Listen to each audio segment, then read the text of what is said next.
ओम नमो भगवते वासुदेवाय नमः। भादो मास के कृष्ण पक्ष की अजा एकादशी का महात्म्य इस प्रकार है। कुंती पुत्र युधिष्ठिर बोले, हे जनार्दन, अब आप मुझे भादो मास के कृष्ण पक्ष की एकादशी के बारे में बतलाइए।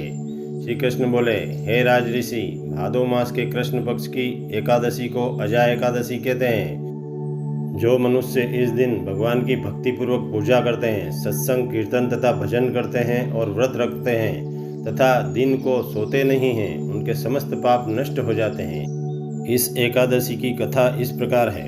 प्राचीन काल में अयोध्या नगरी में महाराज हरिश्चंद्र बड़े ही धर्मात्मा, दानी, प्रतापी तथा सत्यपरायण राजा हुए। इनके राज्य में प्रजा बड़ी ही सुखी थी। दुर्भिक्ष और महामारी आदि उपद्रव इनके राज्य में कभी नहीं होते थे।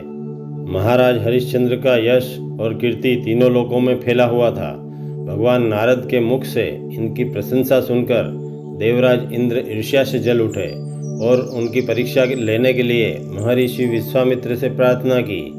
इंद्र की प्रार्थना से प्रसन्न होकर महर्षि विश्वामित्र राजा हरिश्चंद्र की परीक्षा लेने के लिए तैयार हो गए और विश्वामित्र अयोध्या पहुँचे। राजा हरिश्चंद्र से बातों ही बातों में उन्होंने समस्त राज्य को दान के रूप में मांग लिया।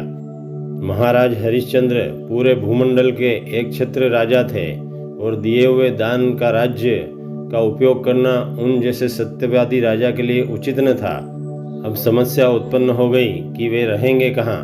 उन दिनों काशी ही एक ऐसा स्थान था जिस पर किसी मनुष्य का अधिकार नहीं समझा जाता था। वे रानी सेव्या और पुत्र रोहिताश्व के साथ काशी की तरफ चल पड़े। जाते समय मुनि ने राजा से कहा कि बिना दक्षिणा के यज्ञ, दान और जप तप आदि निष्फल हो जाते हैं। अतः आप इस बड़े भारी दान को सफल बनाने के लिए मुझे 1000 स्वर्ण मुद्राएं दक्षिणा स्वरूप दान में दीजिए। मगर महाराज के पास अब कुछ भी नहीं रहा था। उन्होंने इसके लिए 1 मास की अवधि ऋषिवर से मांगी। ऋषि विश्वामित्र ने प्रसन्नतापूर्वक 1 मास का समय हरिश्चंद्र को दे दिया। महाराज हरिश्चंद्र काशी नगरी पहुँचे और सेव्या तथा पुत्र रोहिताश्व को एक ब्राह्मण के हाथ बेचकर स्वयं एक चांडाल के यहाँ बिक गए, क्योंकि इसके सिवाय अन्य कोई उपाय भी न था। इस प्रकार मुनि के ऋण से मुक्त होकर राजा हरिश्चंद्र अपने स्वामी के यहाँ काम करने लगे। राजा हरिश्चंद्र का स्वामी एक शमशान का मालिक था। इन्हें शमशान में रहकर मुर्दों के कफन लेने का काम सौंपा। इस प्रकार राजा हरिश्चंद्र बड़ी सावधानी से स्वामी का काम करते हुए शमशान में ही रहने लगे। इधर रानी सेव्या ब्राह्मण के घर रहकर उसके झूठे बर्तन साफ करती, घर में झाड़ू चौका बुहारा करती और कुमार पुष्प वाटिका से ब्राह्मण के देव पूजन के लिए पुष्प लाया करता था। राज सुख भोगे हुए और कठिन से भी कठिन काम का अभ्यास न होने के कारण रानी सेव्या और कुमार रोहिताश्व का शरीर अत्यंत परिश्रम के कारण इतना सूख गया कि उन्हें पहचानना भी कठिन हो गया। इसी बीच एक दिन जबकि ऋषि कुमार पुष्प का चयन कर रहा था, तब एक पुष्पलता के भीतर से काले विषधर सांप ने कुमार को डस लिया। कुमार का मृत शरीर जमीन पर गिर पड़ा। जब महारानी सेव्या को यह सूचना मिली तो वह अपने स्वामी के कार्य से निपटकर विलाप करती हुई पुत्र के शव के निकट आई और रोती विलाप करती हुई शव लेकर दाह के लिए शमशान को पहुंची। महारानी पुत्र के शव को जलाना ही चाहती थी कि राजा हरिश्चंद्र ने आकर उनसे कफन मांगा। पहले तो दंपत्ति ने एक दूसरे को पहचाना ही नहीं, परंतु दुख के कारण सेव्या के रोने और चीखने चिल्लाने से राजा ने रानी और पुत्र को पहचान लिया। यहाँ पर हरिश्चंद्र की तीसरी बार कठिन परीक्षा हुई। सेव्या के पास रोहिताश्व के कफन के लिए कोई कपड़ा ही नहीं था, परंतु राजा हरिश्चंद्र ने रानी के गिड़गिड़ाने की कोई परवाह नहीं की। वे पिता के भाव से पुत्र शोक से कितने ही दुखी क्यों न हो, पर यहाँ तो वे पिता नहीं थे।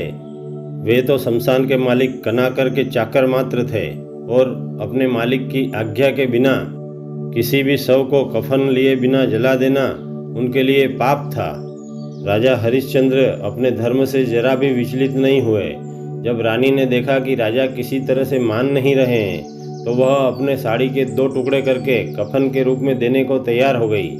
यह देख वहाँ भगवान नारायण, महर्षि विश्वामित्र, इंद्र, ब्रह्मा और आदि देवगण उपस्थित हुए और कहने लगे कि हम तुम्हारी धर्म पालन की दृढ़ता से अति प्रसन्न हैं। तुम तीनों सहदेव स्वर्ग में जाकर अनंत काल तक स्वर्ग के दिव्य भोगों को भोगो।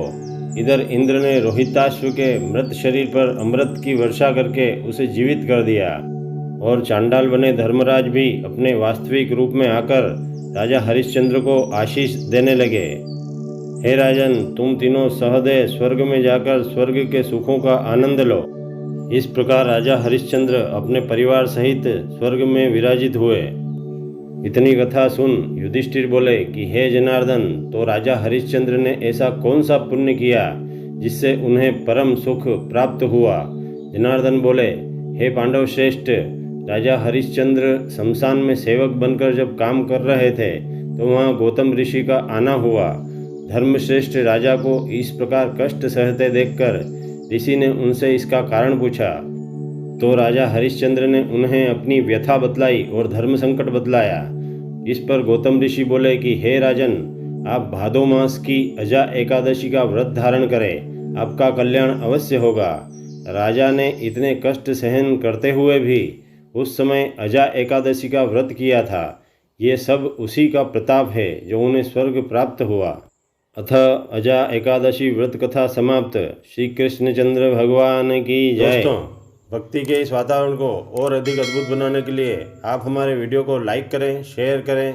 यदि आप हमारे चैनल पर पहली बार वीडियो देख रहे हैं तो हमारे YouTube चैनल अद्भुत ज्ञान एवं भक्ति को प्लीज़ सब्सक्राइब कर बेल आइकन अवश्य दबाएं ताकि हमारा हर नया वीडियो आप तक शीघ्र पहुंचे।